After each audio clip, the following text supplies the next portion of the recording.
Existe um jeito certo de viver. Obviamente que é viver para o Senhor, viver no caminho dele, e ele nos dá o caminho, nos mostra através da sua palavra qual é o caminho que nós devemos trilhar, quais são os passos que nós devemos dar, quais são as atitudes que nós devemos ter, quais as palavras nós podemos dizer, quais pensamentos nós podemos ter, quais outros são pecados. Deus nos diz muitas coisas na sua palavra. E ele fala sobre como é de fato viver uma vida correta, uma vida do jeito certo.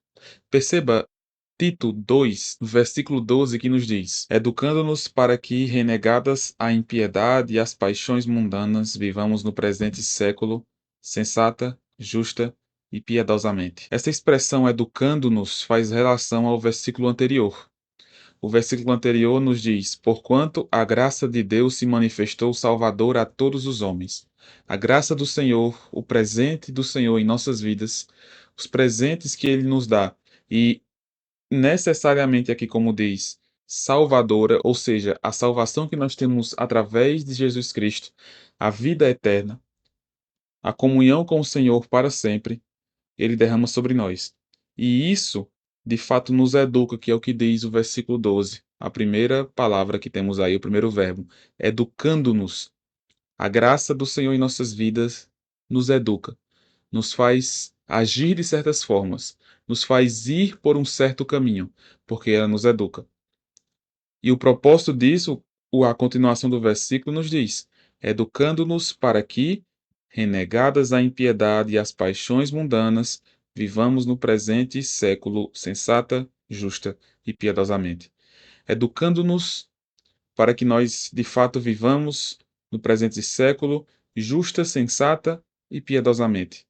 Neste momento em que nós estamos, nós podemos viver de maneira justa, sensata e piedosa. Justa é de fato ter uma vida que condiz com o que é certo, com o que é correto, com o que agrada a Deus. Isso é viver de maneira justa. Isso é viver de maneira a aplicar a justiça do Senhor em nossas vidas, aonde nós formos. Sensata ou sensato faz relação a uma vida que você pondera, você não faz as coisas de maneira impensada, você não toma as decisões de sua vida baseadas simplesmente em achismos ou em outras coisas. Você se baseia na palavra de Deus. Então você tem uma vida, um pensamento, uma mentalidade sensata, porque você está se voltando para o Senhor. Além disso, piedosamente. Ter uma vida piedosa. Piedade traz essa conexão com o Senhor, essa comunhão que nós temos com Deus em toda a nossa vida. Então, a graça nos alcança para que nós vivamos de maneira justa, sensata e piedosa.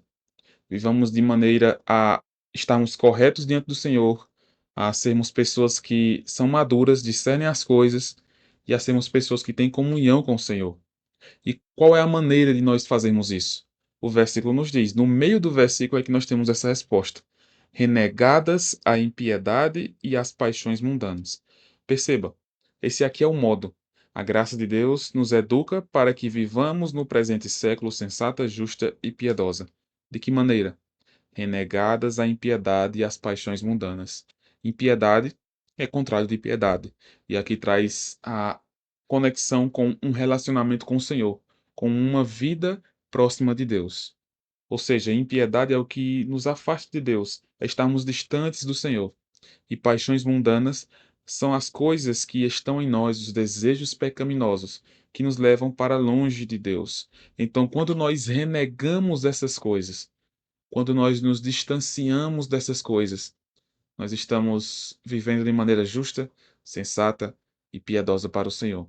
Se você quiser ter uma vida mais santa, uma vida mais justa, uma vida mais piedosa diante de Deus, é preciso renegar sua própria carne.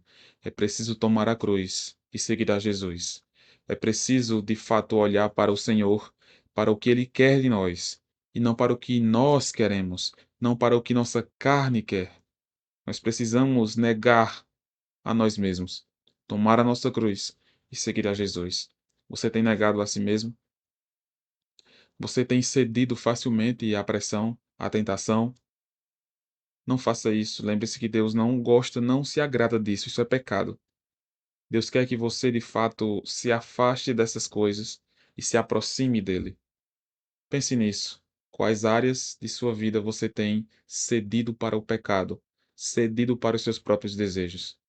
Comece a partir de hoje a renegar, a se afastar e a se aproximar do Senhor. Que Deus te dê cada vez mais vitórias sobre o pecado, pelo poder do Espírito Santo. Deus te abençoe.